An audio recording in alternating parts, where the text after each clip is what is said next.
러시아가 유엔에서 쫓겨나게 생겼습니다. 러시아가 우크라이나 침공 기간 중 저질렀던 만행은 전 세계를 경악하게 만들었습니다.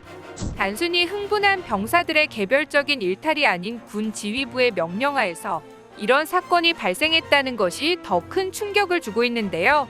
독일의 정보부에 따르면 이 같은 사건이 단순 개인이나 소수의 부대원들의 일탈 행위가 아니라 러시아 군 지휘부의 지시가 있었던 것으로 밝혀져 큰 논란이 되고 있습니다. 한편 유엔 인권이사회는 러시아의 자격정지 결의안을 표결로 붙였습니다.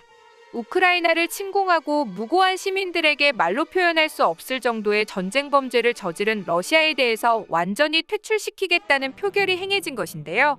이 표결에서 93개국이 찬성표를 던지며 러시아는 유엔 인권이사국 자격을 박탈당하게 되었습니다.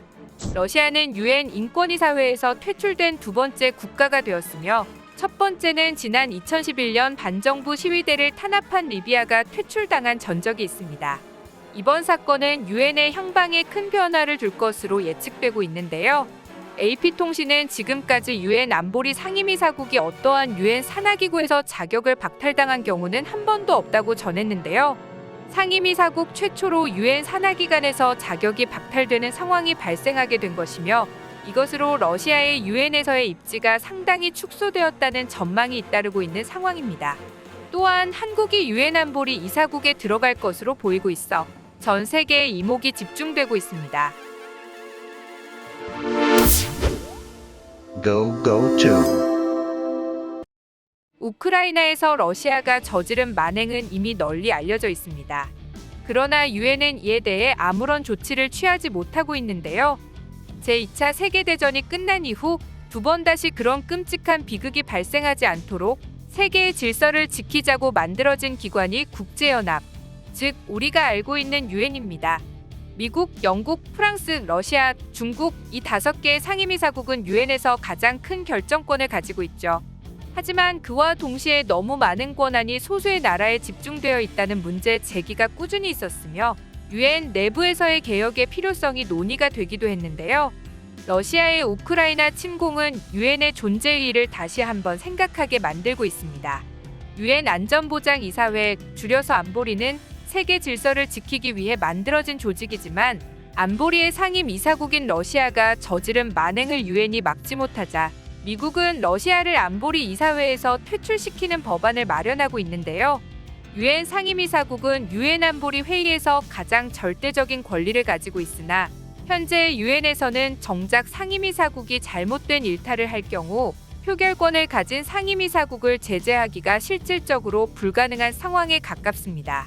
안보리는 유엔에서 유일하게 국제법적 구속력이 있는 결정을 내릴 수 있는 기관이지만 미국과 영국, 프랑스, 중국, 러시아 등 상임이사국 5개국 중 단 한 나라라도 거부권을 행사하게 되면 모든 논의나 결정을 막을 수 있는 구조입니다. 러시아 침공에 대해 유엔이 제재를 내리기 위해선 러시아가 스스로를 제재하겠다고 결의안을 통과시켜주지 않는 이상 불가능한 구조이죠. 최근 우크라이나의 젤렌스키 대통령은 유엔의 화상연설을 통해 러시아 안보리 퇴출을 강하게 요구했습니다. 러시아는 침략 당사자이면서 안보리의 지위를 이용한 거부권 행사로 유엔 안보리의 손발을 묶고 있는 러시아에 대해 젤렌스키 대통령은 우리는 안보리 거부권을 죽음의 권리로 바꿔 사용하는 나라를 상대하고 있다며 러시아는 상임이사국에서 퇴출돼야 한다고 촉구했습니다. 이 같은 상황에 대해 젤렌스키 대통령은 국제 평화를 유지하기 위해 평화를 위협하는 침략하고 파괴하는 행위를 진압하기 위한 유효한 집단적 조치를 취한다고 하는 유엔 헌장 제1조를 언급하며 무엇을 위한 헌장 1조인지를 생각해보라며 유엔의 존재의 의미를 다시 한번 생각해보라면서 유엔이 무들 닫으려고 하는 것인가? 라며 제 기능을 못하고 있는 유엔에 대한 날카로운 일침을 남겼습니다. 이런 무기력한 유엔의 현실을 보다 못한 미국도 직접적인 행동에 나서고 있습니다. 바로 미국 의회에서 러시아의 안보리 퇴출 결의안을 직접 추진하게 된 것인데요. 미 하원의 민주당과 공화당 양당의 의원들이 러시아의 안보리 퇴출 결의안을 현재 진행 중에 있습니다. 평화를 추구하는 유엔, 그것도 상임이사국의 인권 탄압 국가인 러시아와 중국이 있다는 것이 말도 안 된다는 것이죠. 버락 오바마 대통령 특별보좌관 출신의 외교관 프레데릭 호프는 유엔 안보리에 히틀러가 있다는 기고문을 통해 유엔 의회는 1945년 세계권력의 관점을 반영한 5개 상임이사국의 만장일치 요구로 인해 파행을 겪고 있다. 인권 탄압국인 러시아와 중국의 상임이사국 자격에 대해 진지하게 문제를 제기해야 한다고 밝혔습니다. 최근 조 바이든 미국 대통령은 러시아의 푸틴 대통령에 대해 전범이라고 날선 비판을 하며 러시아의 만행을 두고 볼 수 없다고 밝혔습니다. 러시아에 대한 아무런 제재도 가하지 못하고 있는 유엔 안보리를 지금 이대로 두면 안 된다는 서방의 인식들과 결을 같이 하는 것입니다. 이 때문에 미국은 러시아가 전범국이 되면 새로운 안보리를 구성하는 방법을 채택할 것으로 관측되고 있습니다. 문제가 많은 중국과 러시아를 제외하고 새롭게 시작하는 새로운 유엔 단체가 설립될 수 있는 것이죠. 한국이 유엔 안보리에서 이사국으로 진출할 가능성이 높아지고 있어 주목을 끌고 있습니다. 한국은 현재 2024년부터 2025년 유엔 안보리 이사국에 도전하기로 했습니다. 2023년 개최되는 유엔 총회에서 한국이 당선이 되면 기존의 5개 상임이사국 다음으로 발언권이 강한 유엔 안보리 핵심 국가 중 하나가 됩니다. 한편 일본은 유엔 안보리를 개혁하고 상임이사국으로 진출하겠다는 야망을 내비치고 있습니다. 일본 마이니치 신문에 따르면 도쿄의 한 호텔에서 열린 집권 자민당 당대회에서 기시다 후미오 총리는 러시아의 우크라이나 침공 사태를 거론하며 새로운 국제 질서를 구축하기 위해 안보리를 개혁해야 한다고 주장했는데요. 이 개혁에는 일본이 오래전부터 안보리 상임 이사국에 진출하려던 구상이 포함되어 있는 것으로 알려졌습니다.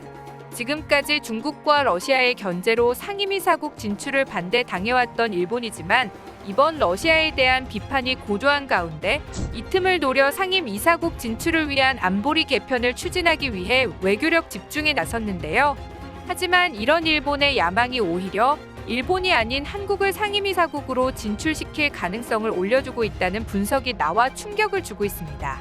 과거 일본은 독일과 함께 안보리를 확대 개편하여 상임이사국으로 진출하려는 시도를 했으나 전범국인 일본과 독일의 진출에 반발하는 국가들의 반대표로 무산된 전적이 있습니다. 하지만 현재 우크라이나 침공을 계기로 유엔 안보리는 개편에 대해 진지하게 논의가 되고 있는 상황이죠. 이 시기에 맞춰 일본은 상임이사국으로의 진출을 노리고 있지만 오히려 일본의 노림수는 통하지 않을 것으로 전망되고 있습니다. 유엔의 존재 이유가 2차 세계대전 같은 비극을 막기 위해서였으며 이 때문에 전범국의 상임이사국 진출은 철저하게 배제되고 있던 것이죠. 최근 전범국으로 지목되는 러시아나 러시아를 지지하며 티벳과 위구르 지역에서 인권 탄압을 하는 중국에 대한 퇴출도 논의가 되고 있는 상황입니다. 이런 분위기에 과거 역사를 반성하고 몇 번씩이나 사과를 했던 독일조차도 상임 이사국의 문턱을 넘지 못했죠. 일본은 아직도 야스쿠니 신사 참배 등의 논란을 일으키고 있으며 전범기인 우길기를 버젓이 사용하는 등 과거 역사에 대한 반성을 오히려 더 찾아볼 수가 없습니다. 오히려 일본의 이런 노력들이 한국의 안보리 상임이사국으로 진출 가능성만 더 올리고 있다고 평가되고 있는데요.